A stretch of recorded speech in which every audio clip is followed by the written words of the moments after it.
What's up, guys? Jason up New Age Revolution down here in the cave for a different kind of video, different flow with this one, different topic, of course.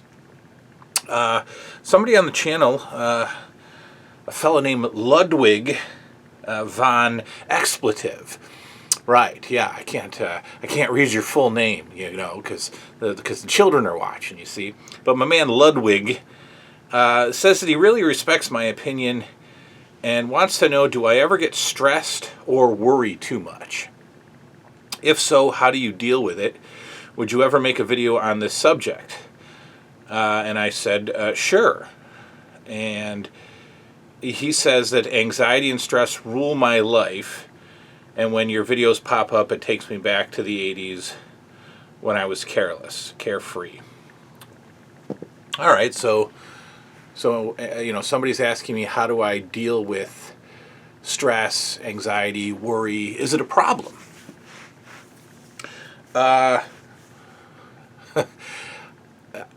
Honestly, and this takes, nothing away from the severity and intensity of depression.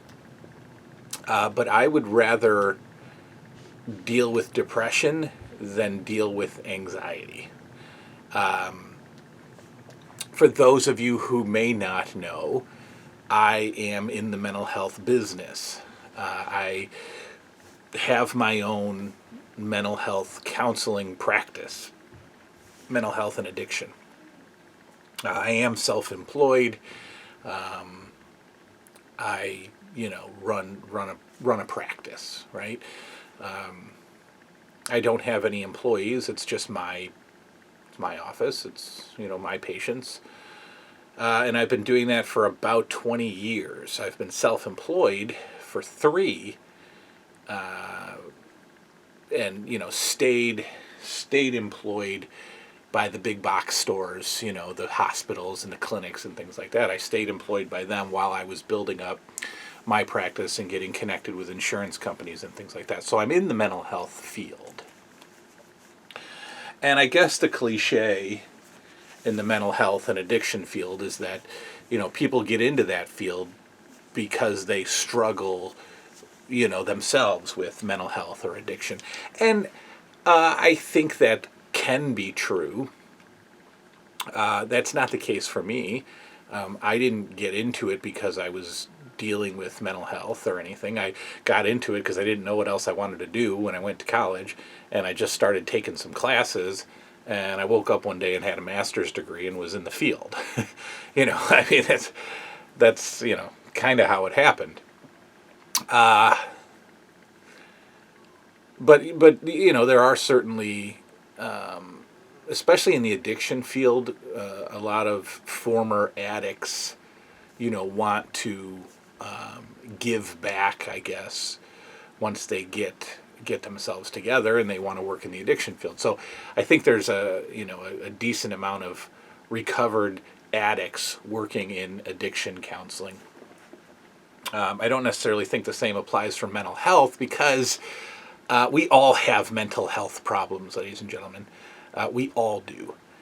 So anyway, why did I say that I'd rather deal with anxiety, or I'd rather deal with depression than anxiety?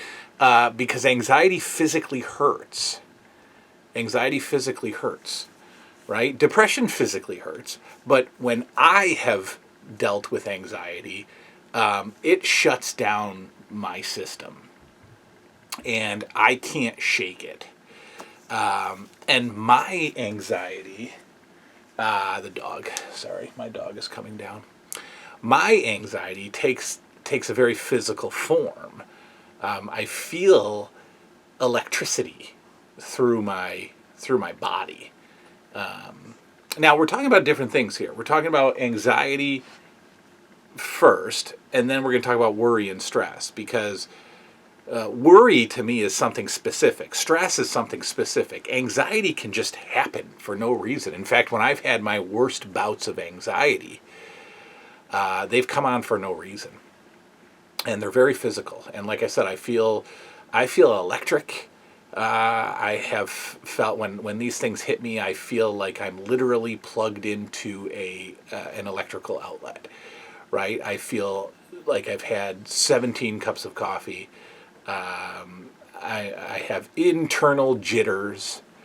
It's really hard to describe. The crawling out of your skin feeling, and that is awful. That's awful. I mean, it is a horrible feeling, especially because for me, it's not just overnight. When these things hit, and I do everything I can to prevent them from hitting, but when they do hit, they stick around for a while. Longest they've gone is a summer, and I was going nuts, because this feeling wouldn't go away. So anxiety is very real. Obviously, like for me, it lasts a long time. When it does hit, for some people, it can last a day. So that's one thing. Worry and stress is another thing. That's, to me, a whole other category. Do I have worries? Of course. Sure. I worry about lots of things. I am the only financial provider in this family. The children's mother is a stay-at-home mom, and we have chosen to homeschool for various reasons.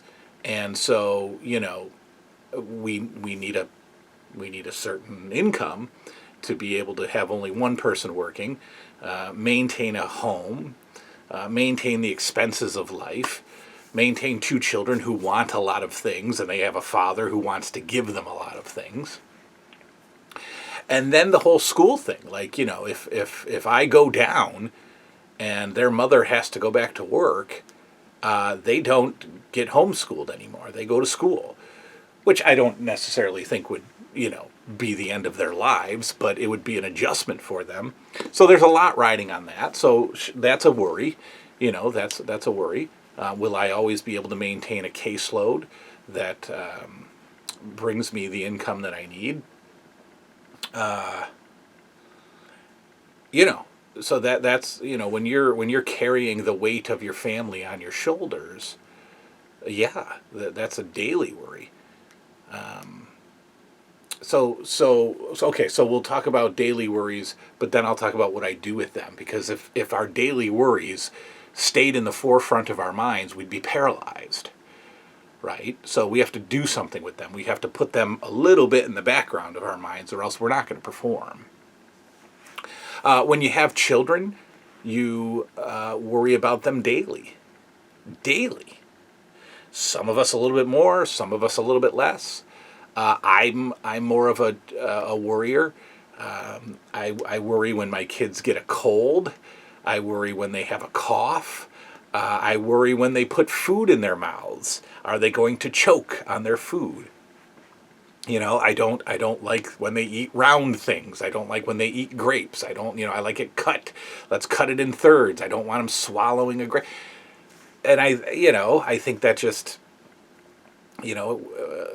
is probably different from parent to parent, but I worry about that stuff. I worry about my kids' feelings.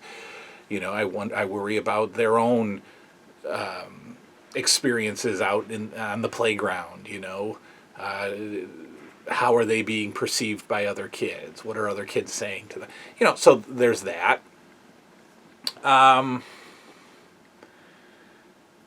So those are some bigger things that I worry about. But like I said, we have to be able to put them a few rows back in our minds, right? The front row of our theater, the theater of our lives should ideally be filled with positive things and positive people and joyful things, and then the worries should hypothetically be taking up the other rows, right? The rows behind us a little bit. They still exist, and we still have to acknowledge them, but they're not in our front row, right? So that's kind of how I like to, conceptualize it in my head. That those worries are always there, but they can't dominate my day-to-day existence, or else I won't have a day-to-day existence. Stress daily, daily, unavoidable. Unavoidable. I don't think stress is avoidable. I don't think worry is avoidable, and I don't think anxiety is avoidable. I don't think depression is avoidable. I think these are all things that we're going to experience to one degree or another.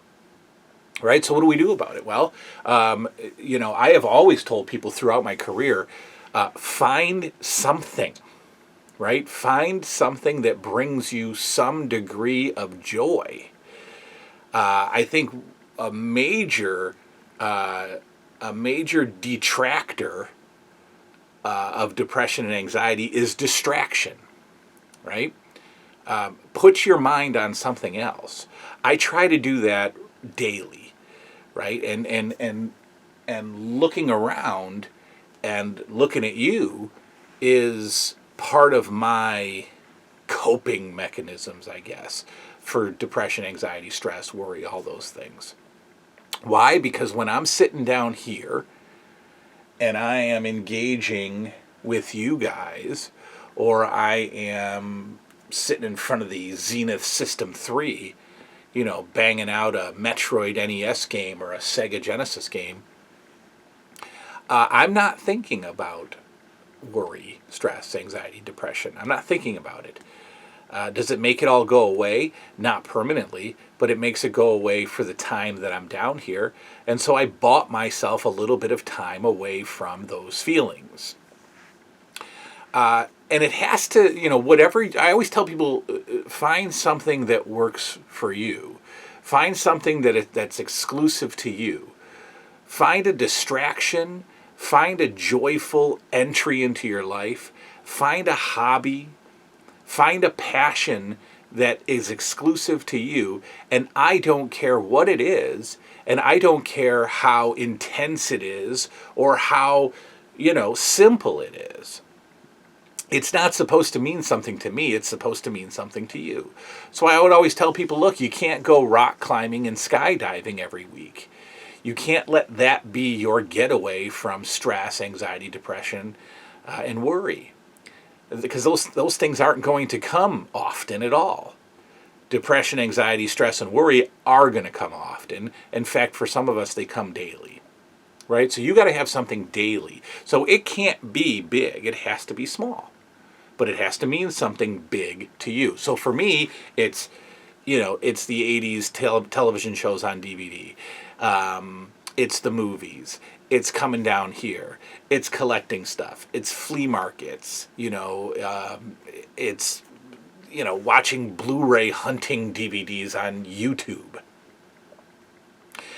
That really does distract me from all the other negative stuff that's going on. If you are prone to depression, stress, anxiety, stay away from what's going on in the world. Stay away from it. You don't need to involve yourself so deeply in politics, in world news, or so much in local news. And then people are going to say, yeah, but I need to be informed. Okay, be informed.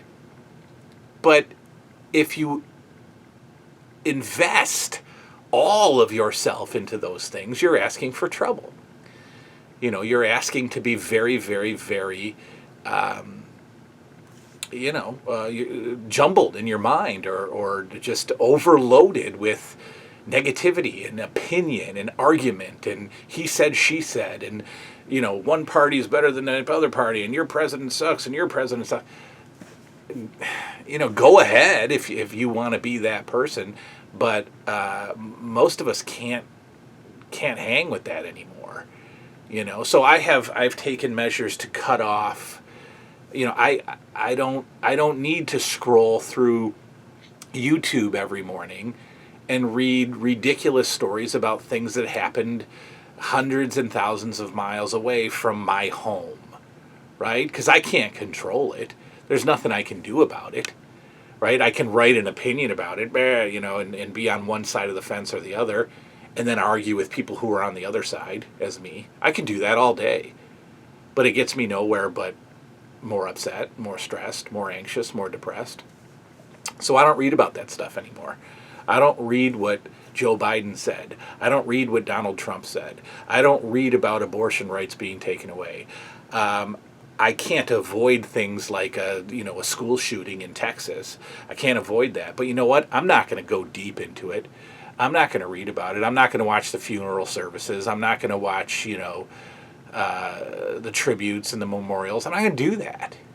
I'm not going to do that because it's destructive.